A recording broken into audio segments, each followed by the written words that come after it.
শুভ নববর্ষ, শুভ নববর্ষ, পহেলা বৈশাখ আপনাদের মাঝে শুভেচ্ছা ছড়িয়ে দিলাম। আসসালামু আলাইকুম প্রিয় ভিউয়ার্স। সকালবেলা তিতা দিয়ে শুরু করলাম পহেলা বৈশাখের রান্না। আগে মা দাদিদের দেখতাম পহেলা বৈশাখ আসলে তিতা দিয়ে আমাদের খাবার দিত শারীরিক সুস্থতার জন্য, আর দিত ডালের বড়া, ডাল বেটে তারপরে পেঁয়াজ দিয়ে সামান্য একটু তেলে ভেজে দিত।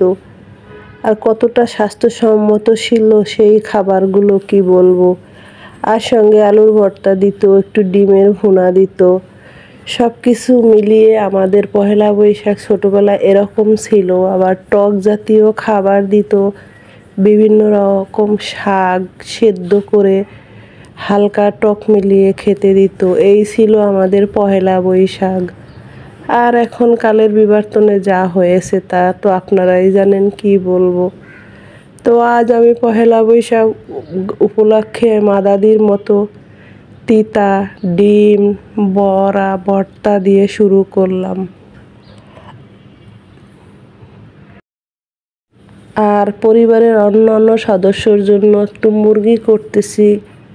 সকালেও খাবো, দুপুরেও খাবো, দুইভাবে আর কি রান্না বান্না চলছে।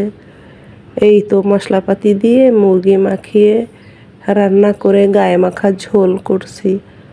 আর এর সঙ্গে এই দেখুন একটা পেঁয়াজ ব্রেস্তা করছি, এইটাও রান্নার ভিতরে দিব। তো ভেজে উঠিয়ে নিচ্ছি পেঁয়াজ ব্রাউন করে।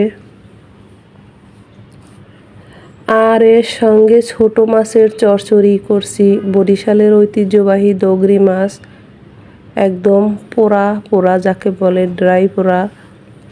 সঙ্গে কাতলা মাছেরও ভাজা, একদম লাল লাল করে পান্তা ভাত এরকমের ড্রাই করে ভাজা মাছ খেতে কিন্তু খুব সুস্বাদু হয়। আর দুপুরবেলা খাবো একটু পোলাও করছি, সাদা ঝরঝরে পোলাও। এই তো ছেলে মেয়েদের আবদার খাবে, তাই পহেলা বৈশাখ এরকম করা রান্না বান্না, এই আর কি। আর আমার সকালের খাবার দাবার তো বললামই, পান্তা ভাত, গত রাতের রান্না করা ভাত ছিল, ওই যে ডালের বড়া করেছি তাই দিয়ে আল্লাহর নামে পহেলা বৈশাখ বিসমিল্লাহ বলে শুরু করছি। আর এর সঙ্গে তো বললাম করলা ভাজা করেছি, ডিমের ভুনা করেছি। এই দেখুন করলা চিংড়ি মাছ দিয়ে সামান্য একটু আলু চিংড়ি দিয়ে ভাজা ভাজা করছি।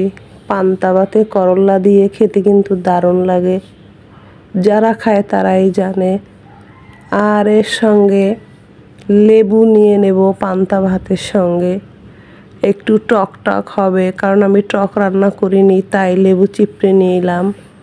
পান্তা ভাতে লেবু দিলে খেতে সুস্বাদু দ্বিগুণ হয়, যেমনটা খেয়ে আসছি সেইটাই আর কি ছোটোবেলার আমাদের পহেলা বৈশাখ। আর এর সঙ্গে যে ডিমের বোনাও নিয়েছি। হয়ে গেল আমাদের নববর্ষের সকালবেলার খাওয়া দাওয়া। দুপুরের রান্নাবান্না তো হয়েছে, তো সব কিছু মিলিয়ে মিশিয়ে আমার কাছে ভালোই লেগেছে। খেয়ে দিয়ে চললাম আনন্দ ফুর্তি করতে, ছেলে মেয়ে বোন ভাগনা ভাগ্নি নিয়ে চললাম। এতটা রাস্তাঘাট জ্যাম, গাড়ি ঘোড়া সেরকম চলছে না, কারণ এবছরের পহেলা বৈশাখের আনন্দ একটু অন্য রকম।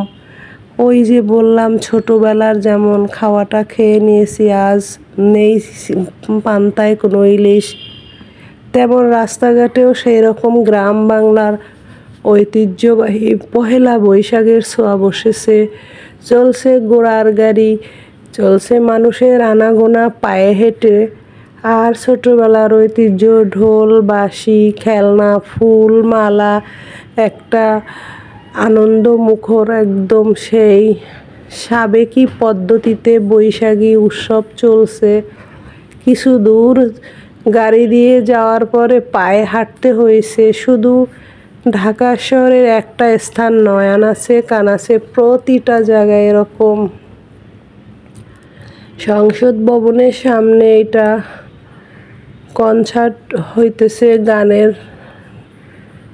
এই যে দেখুন কত মানুষের ঢল নেমেছে, তা শেষ করা যাবে না। শুধু আমি এই একটা জায়গায় যাইনি তো, অনেকটা জায়গায় ঘুরে ঘুরে দেখেছি,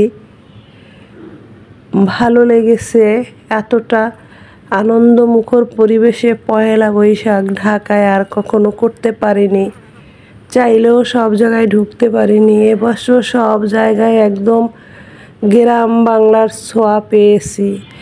দারুণ হয়েছে এবছরের পহেলা বৈশাখ।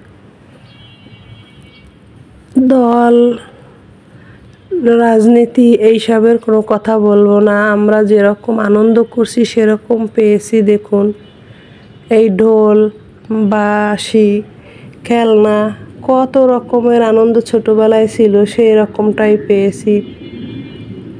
সমস্ত কিছু ভুলে আজকের পয়লা বৈশাখের আনন্দ সেই সাবেকিয়ানা পদ্ধতিতে পেয়েছি, আলহামদুলিল্লাহ।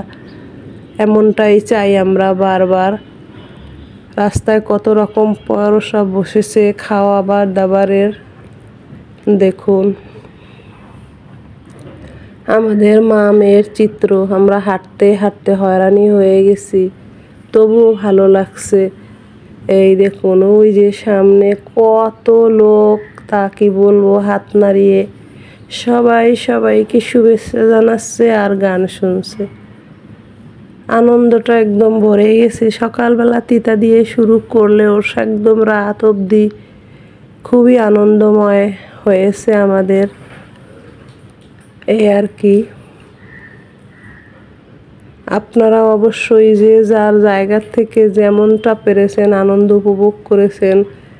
আমিও আমার জায়গার থেকে আমার মতো করে যেমনটা পেরেছি উৎসব আনন্দে মেতেছি।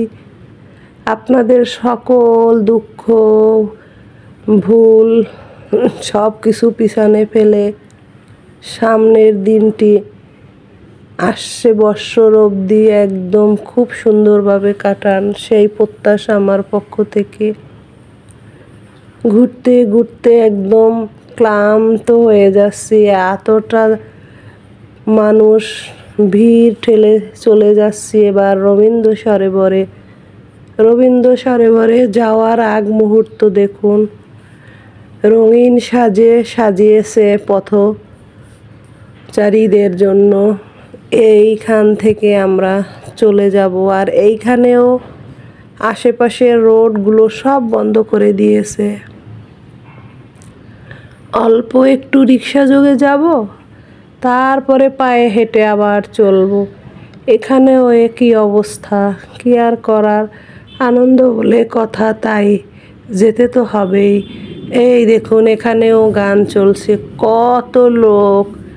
তো আজকের ছোট পরিসরে ব্লগটি ভালো লেগে থাকলে একটু পাশে থাকবেন, লাইক করবেন, আমার জন্য দোয়া করবেন, আমার শারীরিক সামান্য। আর চারিপাশে কিন্তু পুলিশ, র্যাব অনেক নিরাপত্তা দিয়েছেন, কোনো রকম অঘটন ঘটার চান্স নেই। আমি কিন্তু চারিপাশ শুধু ঘুরে ঘুরে দেখছি যে নিরাপদ কতটা। এখন তো ছিনতাইকারীতে রাস্তাঘাট ভরে গেছে, কিন্তু এই যে এই উৎসবের মধ্যে আনন্দর মধ্যে কোনো রকমের কোনো অঘটন ঘটেনি। আল্লাহর রহমতে সবাই সুন্দরভাবে ঘুরে ফিরে বাসায় চলে যেতে পারছি। এখন এই দেখুন রবীন্দ্র সরোবরে গানের উৎসবটা কত সুন্দর। তো প্রিয় ভিউয়ার্স, এই তো আজকের ছোট পরিসরের ব্লগ। ভালো থাকবেন, সুস্থ থাকবেন, আমার জন্য দোয়া করবেন। আল্লাহ হাফেজ।